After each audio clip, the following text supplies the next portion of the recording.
All right, my name is Jason Yarusi. I'm excited to be here with you today to talk to you about my evolution, my journey, the challenges I've faced, and just the outcomes I've been able to create by taking intentional actions.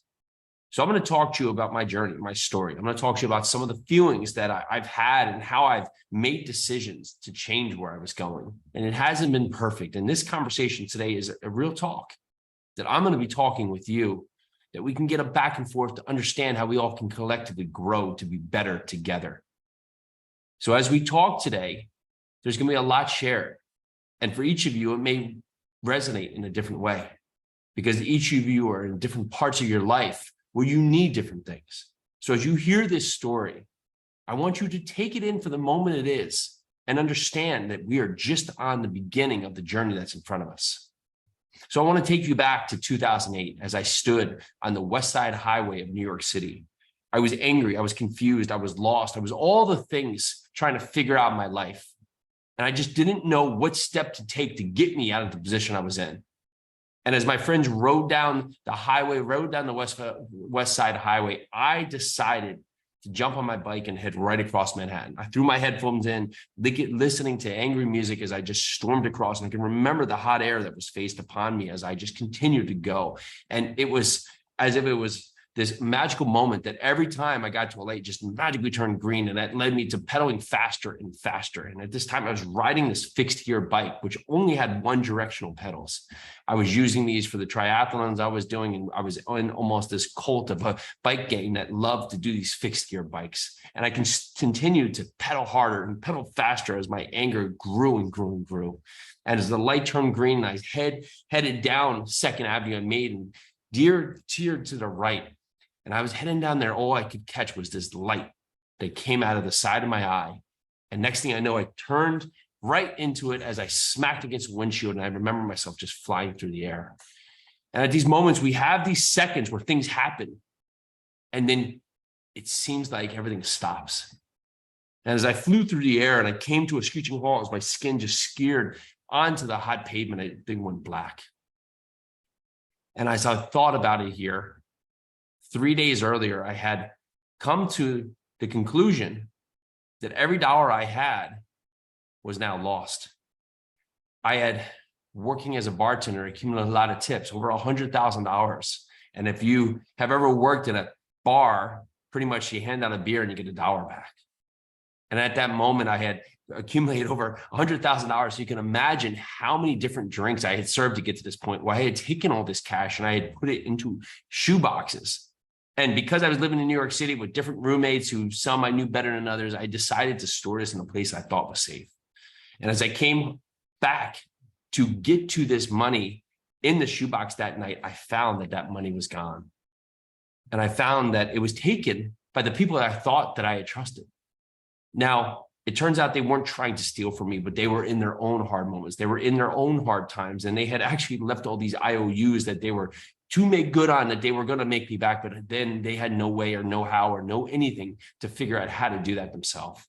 So here I am without any money, having rent due in a couple of days, and now I find myself having to go back to the one thing that has led me to where I was, working into a bar. So as I pull myself back that night and come to, as I sit in the middle of 2nd Avenue, I could hear these kids on the side, probably in French, I think, screaming at me. And I couldn't quite make out what they were saying. And this car rolls up to me, which I later figured out was the car that hit me, rolls down the window. And as I stood up, I could feel the hot air that was rolling across my face had now turned to just liquid coming down that was later blood going down my face. My arm was hanging out of my socket down to the floor. And this car, the driver asked me, am I okay? And I don't know if I was being a smartass or what, but I just said, I don't think so, because ideally, I don't quite know if I was. I just was this surreal moment. The bike's wrapped around me, my arm's down to the side. And next thing you know, this car rolls up and basically speeds off. These kids who were on the sideline still yelling at me in French to come up. They grab me and they pull me to the side. And the next thing I know, I'm in an ambulance heading to the hospital. And the only thing I could think about is I have to get back to work because I have to figure out a way to make rent because I have no money to make my rent payment in 3 days.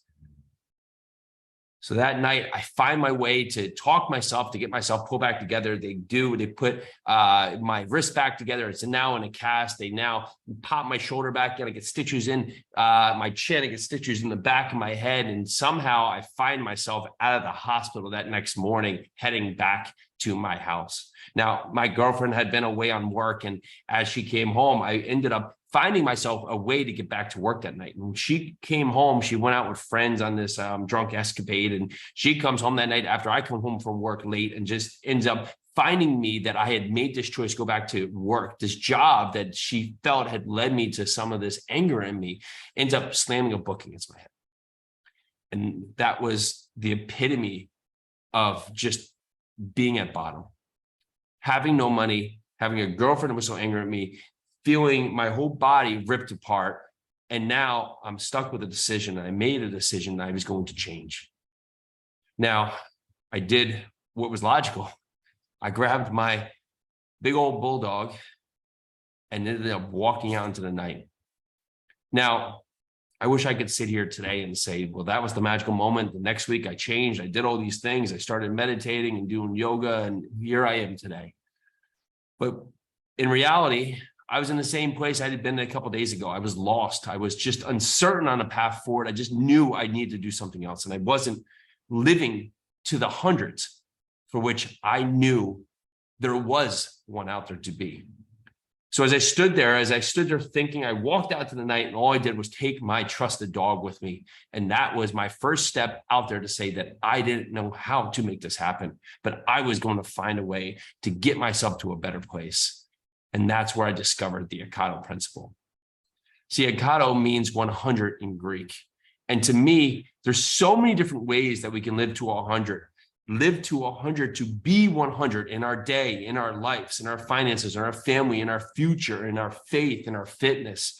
But we make choices that lead us in a direction that puts us in so many different ways that take us from our best self, take us from our better calling. And I knew that if I continued to just do the work, take action, it was going to lead me to steps to build myself to a better future. And that's how I've come across now the Ekato principle. Now, my name is Jason Yarusi. I've been able to do a lot of great things in the last decade, and it all started with making a choice. From starting and opening breweries, opening restaurants, buying over $250 million of real estate, moving buildings that are over 500 tons, speaking to large audiences. I've had the luxury to do a lot of amazing things. But it all started with making a choice. It started with 3 key words that led me down the path to become who I've become today. And that is breaking your past, building your future, and magnifying the results. So I grew up in a happy family on the surface. It was a point in time where I was the oldest by about a decade, and I had my sister in the middle and my brother who was young, and then my parents there on the left. And, you know, they tried, but we were in a town that we probably should have moved out of. And we constantly felt and constantly saw ourselves chasing the Joneses. And it was hard to watch the family struggle so hard and make choices because they just weren't good with money. Not that they wanted to be bad with money, they just didn't know how to be good with money. And it led to so much recklessness in our life. And it created so much chaos that led me to the pattern to make choices in my future because I just could not see my past going that same direction. My parents faced foreclosure twice while I was growing up. My dad, angry about everything of the cards he had dealt and were dealt to him, that I don't even think he spoke to me for the course of 5 or 6 years in high school. Not that it was directed at me. He just was completely internalized on the anger he had just at life itself.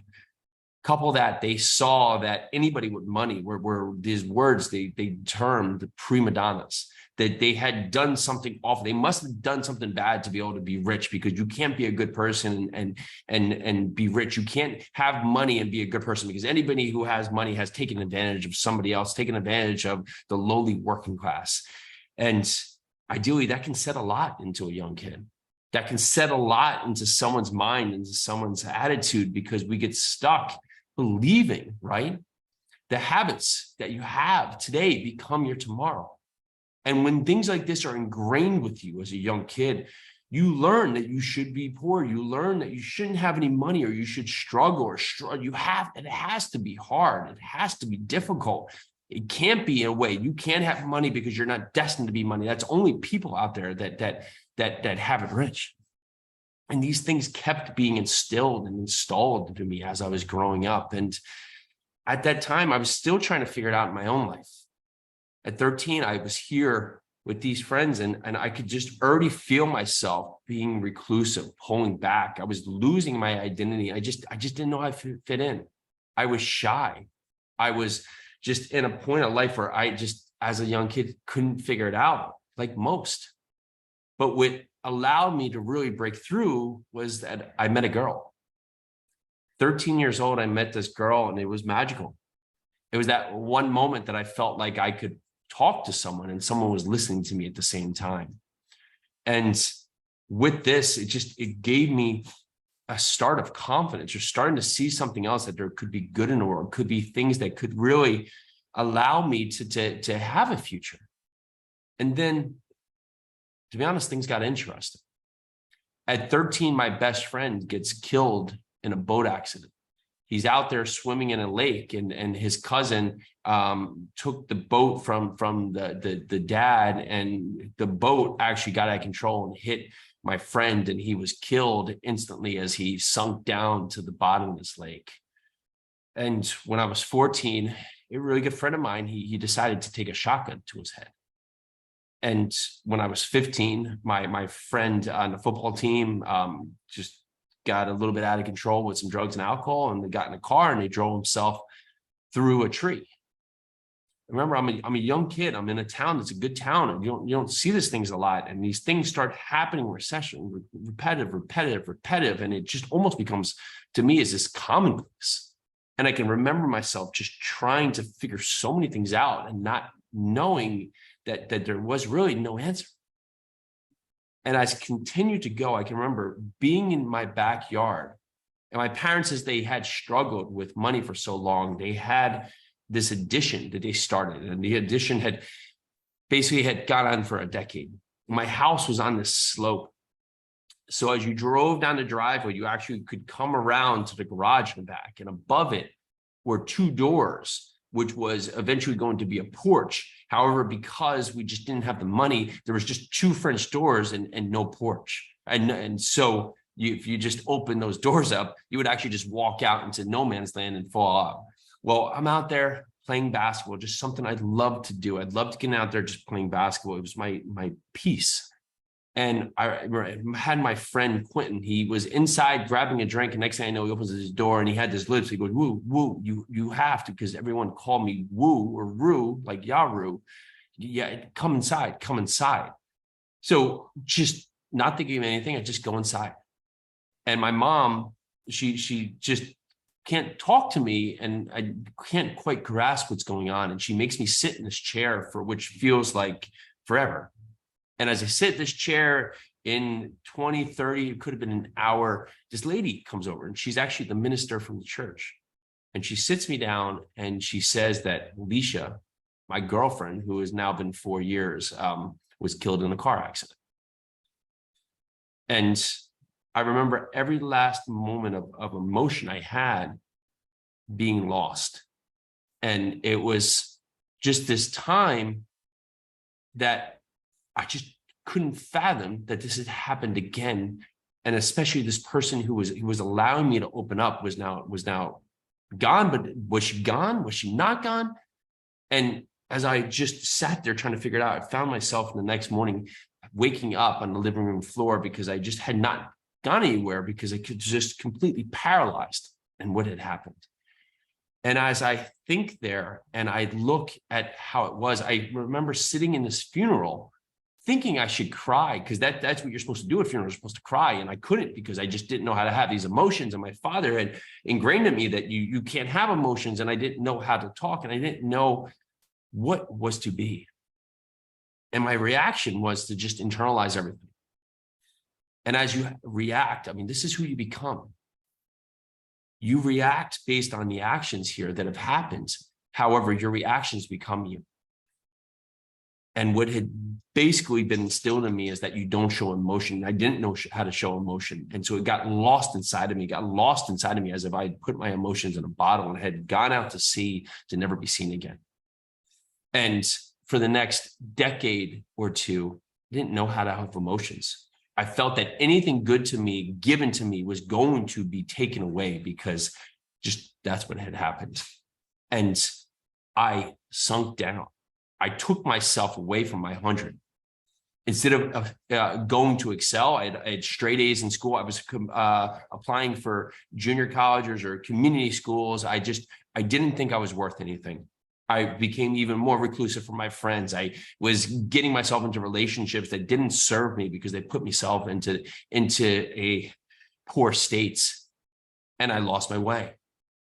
And the greatest tragedy is losing life's purpose, and I had lost mine. And as I went off to college, I just didn't really put myself forward. I ended up going to a college that when I was accepted, I didn't even know what state it was in. I'd done pretty good in football, and all of a sudden, I just did not want to apply myself after this happened because this death of my girlfriend had happened my senior year. So as I looked at this, I didn't want to go anywhere because I felt stuck and I felt like I wasn't worth anything. So this school, a recruiter came and he said, "You should come here." And I said, "Okay." And that's how I got into college. And as you look at that, I had just lost my way. And as I spiraled through college, I made poor decisions after poor decisions. And I found myself after school with the finance degree, just having no desire to do anything because I didn't feel like I was worth anything. And I didn't feel like I was the level of worth of anybody else.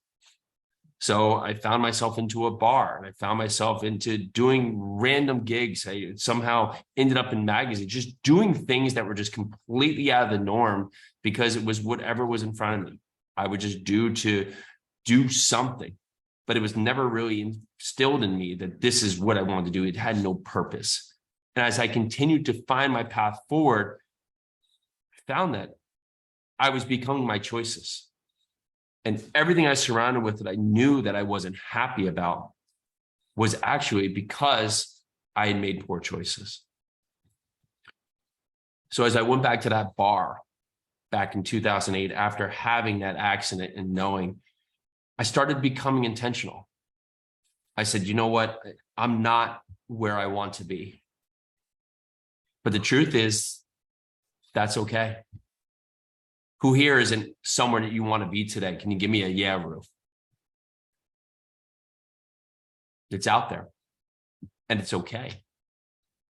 The first thing you need to do is realize that you're not where you want to be. And I realized where I didn't want to be, and that's exactly where I was. So I made the commitment to myself that I was going to show up, and I was going to show up to be my best self no matter where I was. I was going to be the best bartender. I was going to be the best waiter. I was going to be the best paper writer. I was going to be the best screenwriter. I was going to be the best son. I was going to be the best athlete. I was going to be the best I could be, even if it's not what I want to be. I was going to show up because I need to put a regimen down to be better than I was in my former self because I was creating the new me. And I need to continue to create reasons to exceed. And those reasons to exceed have to be greater than your excuses. So you look here, you see, I find my wife, who at this time is my girlfriend, and we get pregnant.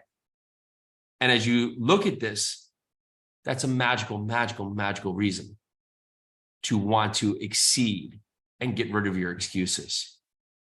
However, as you think through life, you're already the solution that you need.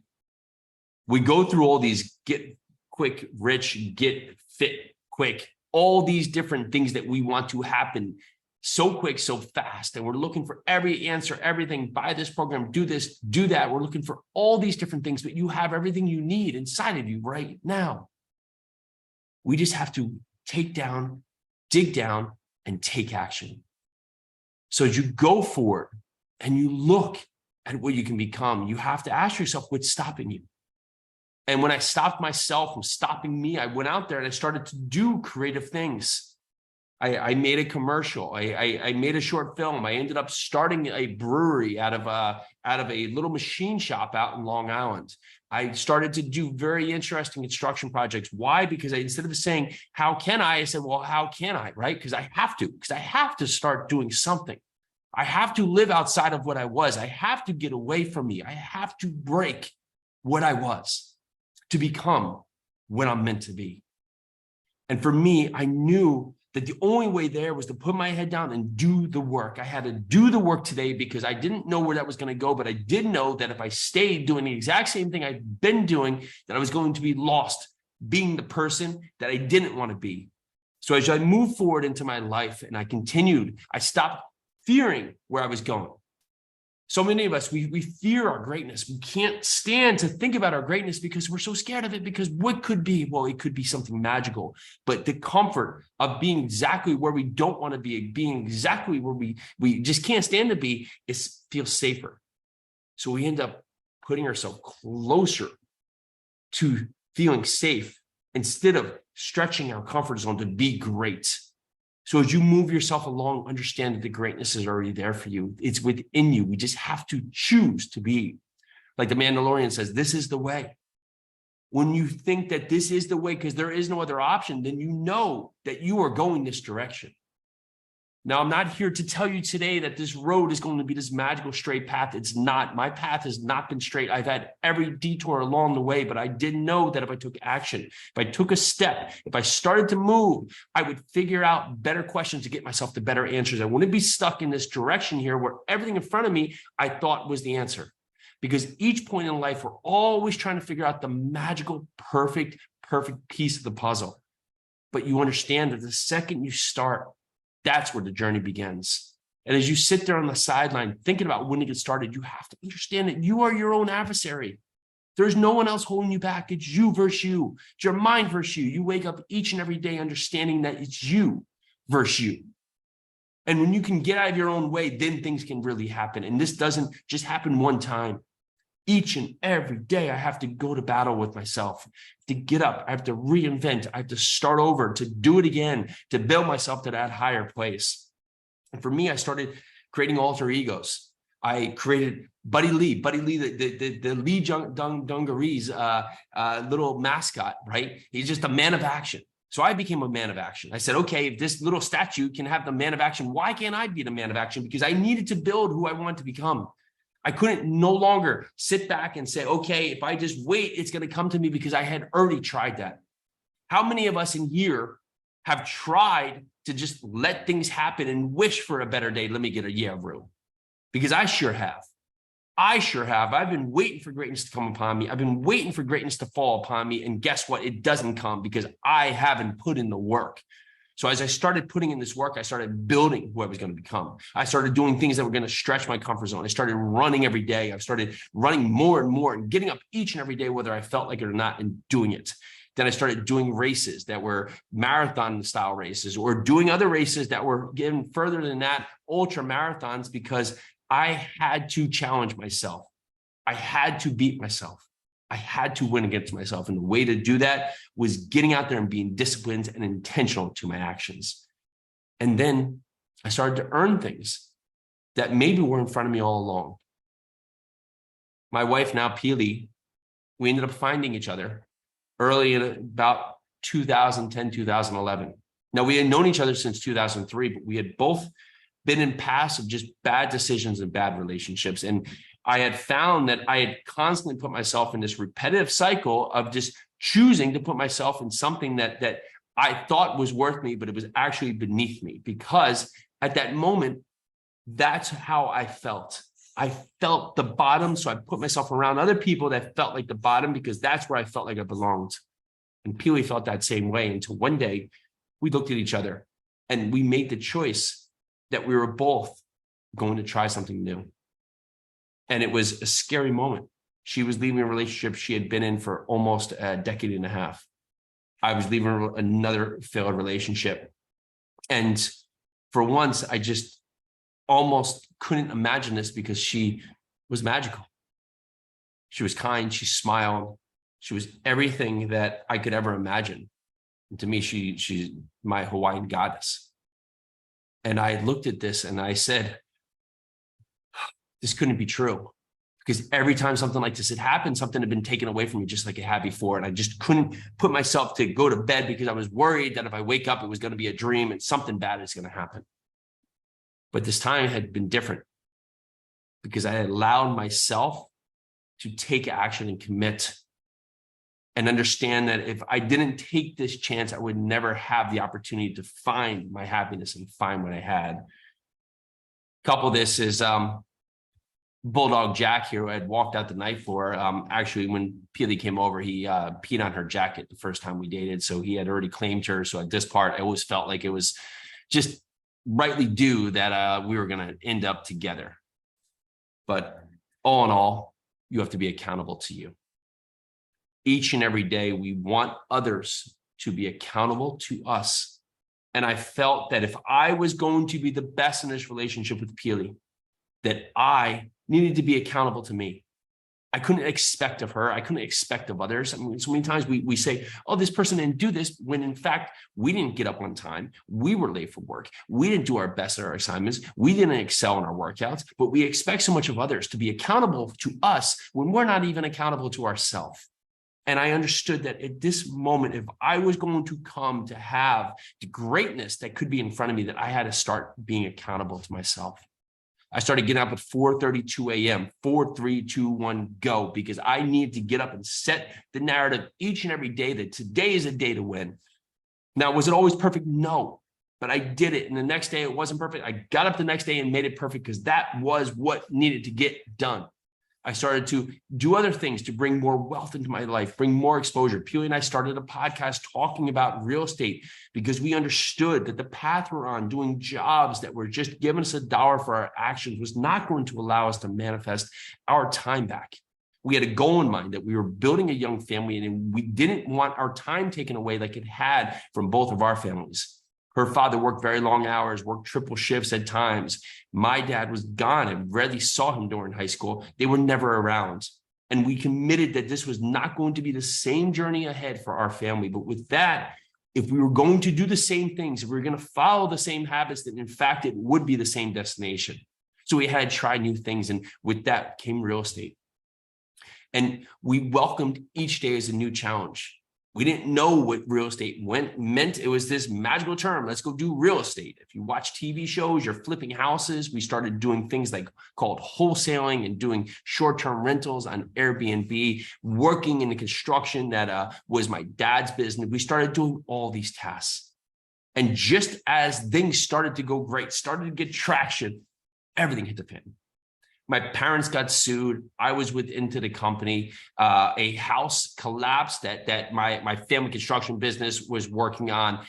We had a real estate project that was dragging out, that we had all of our money out. And I remember this person talking to me to this day that he said, listen, this is all happening right now, but I can promise you this one thing.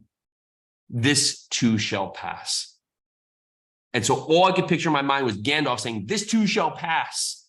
And about 3 weeks later, I discovered that Gandalf actually said, you shall not pass. But the moment in time, he said, this shall pass. And it stood with me that I would get through this because I had done the work to be accountable to myself, to understand that this was a challenge and I was going to learn from this. I was going to build from this. I was going to become bigger because every story has a comeback. Every story can set yourself on a destination to a new path as long as you can weather the storm.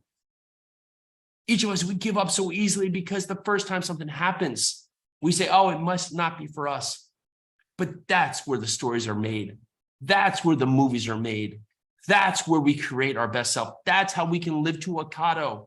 We can become 100 by understanding that each and every day is an opportunity to learn.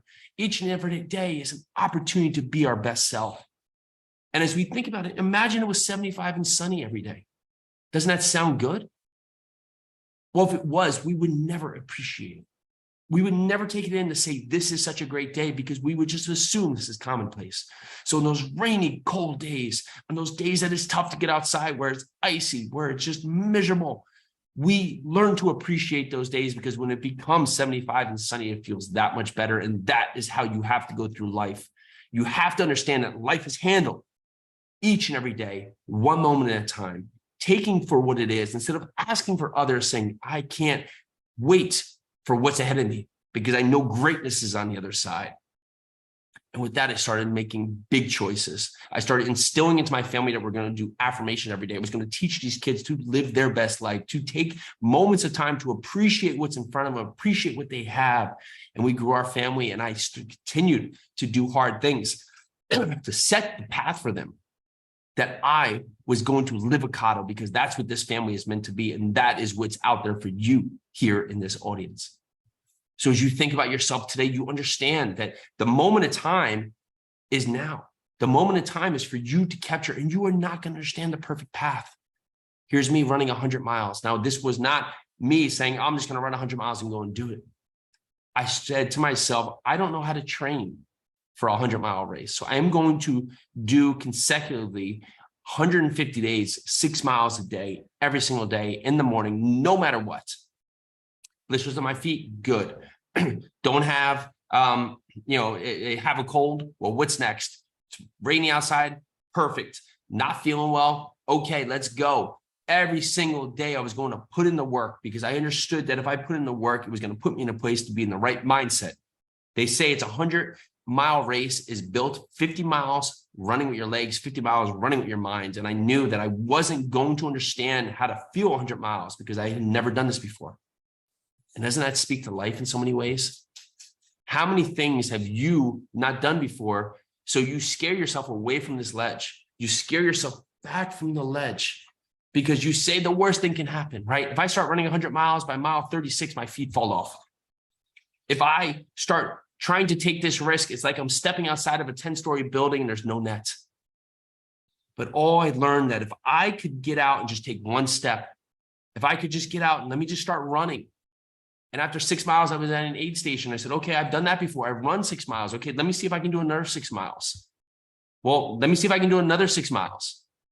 Okay, let me see if I can do another 6 miles and another 6 miles. And I'm at mile 50 and I turn and I say, well, maybe 6 miles is getting hard. So maybe, can I just run another 500 feet? Can I just run to the bridge? Can I run another 200 feet? Can I run to the river? Where can I go to keep myself moving here? Can I run another 200 feet, another 100 feet? And then you're at 100. Because you've reached a 100-mile mark, one step at a time.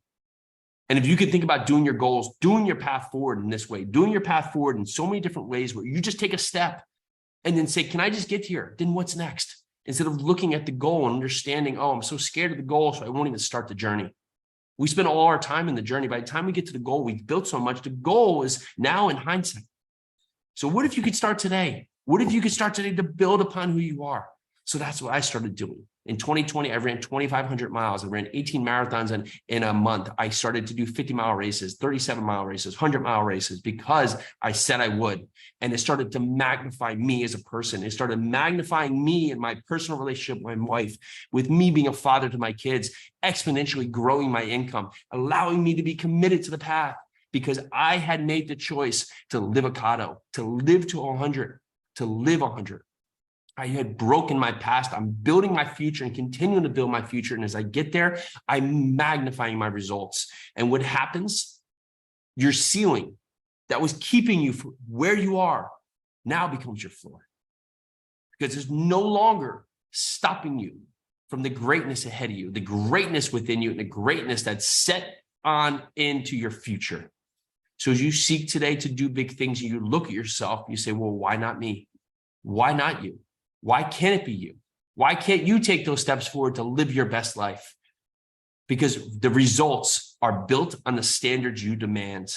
And today, I can see that you demand more. And here is your opportunity to take grasp of that. So this has allowed me to do a lot of great things. I get out to speak in front of so many great people like this audience here. I get to buy a tremendous amount of real estate. I brought real estate now in 7 states, over 2,000 units of real estate, valued over a couple $100 million. I've done this by taking deliberate, intentional actions, understanding that my ceiling was no longer there. My ceiling was here. My floor is up there and I'm standing on that floor, and you can too, because I've chosen that there's a better way out for me and there's a better way out there for you.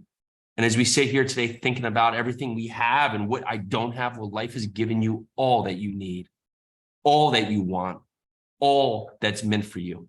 And if you can consider what you have right now today and think that you are the solution, understand this is the way and this is the path forward, you will have everything you need. And 2 years ago, we made the choice that we were going to pick everything up and just move to Tennessee because we wanted a new outcome. We wanted a fresh start. We wanted to change. We had no family there, nothing there. We just said this was going to be the way. And we got down there, we brought some more bigger real estate. And with this came my big bulldog, Jack, who was now 15. Bulldogs typically live 15 years is really, really long. Maybe it'll live 8, maybe it'll live 9 years. And Jack had made it to 15 years. And we were here in Tennessee for a few months, and Jack was getting older and older. And one night we typically had him sleep by the bed, but not in the bed. We made the decision we should have Jack in the bed that night. And we put Jack up in the bed. And that morning, my wife wakes me up and she says Jack had passed. And after almost 2 decades, I realized that everything I had was everything I need. And a tear came down my face for the first time in decades, followed by more and more, because I realized that that dog was put here to make sure I was okay. And I was on my path forward to be the person I've become. And his work had now been done. And every emotion I had put up into that bottle came out that day because I had allowed myself to understand that I wasn't capping my potential. I was capping my potential. I wasn't living up to my worth. I wasn't living up to the value that this world had given me. I wasn't living up to my best self. I was taking away from all of you. I was taking away from where I could go. And I understood that that was no longer the path forward. Your greatest donation to the world will be living a life fueled by purpose. And you may not have this right at this moment. You understand that it is out there for each and every one of us, each and every one of you. And it starts with a choice to be 100. So as I go today, I want you to think about these 3 words and how they can impact you from here on out in each and every day of your life. What do you need to break in your past? What can be the steps that you will frame, so you will grow, to build upon, to get you to where you deserve to be? And once you're there, how great is it going to be to magnify those results to become your best self? That is the Ekato principle. I'm Jason Yarusi. Thank you so much for having me today. I super appreciate each and every one of you going on this journey with me. I understand that it is a lot to take a step, but today is your choice. Today is you versus you. And today we will live Ekato. Let's do this.